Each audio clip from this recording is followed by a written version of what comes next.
بسم الله الرحمن الرحيم. من المؤمنين رجال صدقوا ما عاهدوا الله عليه.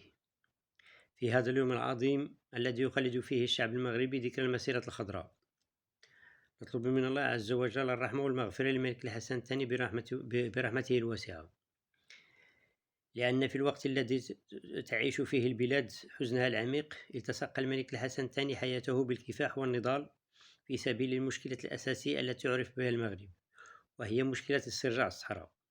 وهو وحده رحمه الله كان يقول في تنبيه شبيه بالإنذار: استقلالنا ما زال ناقصا ما دامت قضية الصحراء لم تحل. ثم جعل من الصحراء محور جهاده واتصالاته. ثم جاءت خطبته للمسيرة الخضراء التي استغرقت كل تفكيره واستغرقت كل عمله فيما يكتب ويحاضر وينظم ويصدر من الخرائط والابحاث، ويعود للشعب من الوعي بقضية الوحدة وبأهمية الصحراء.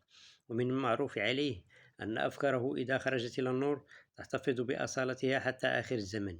واليوم لا أحد ينكر دور المسيرة الخضراء، ويشهد ذلك ما تحقق في الأراضي الجنوبية من مظاهر تنمية وإعادة الهيكلة الشاملة لمجالها، والإصغاء الكبير للمغاربة القاطنين في الجنوب المغربي، والتذكير المستمر بالجذور التاريخية.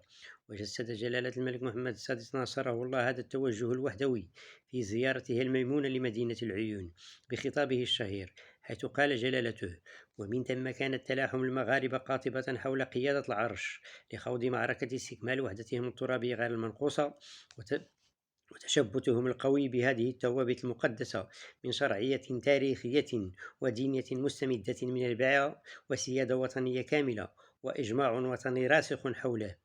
هذا كلام جلالة الملك، وعاد الله علينا أمثال هذه الأعياد باليمن والبركات.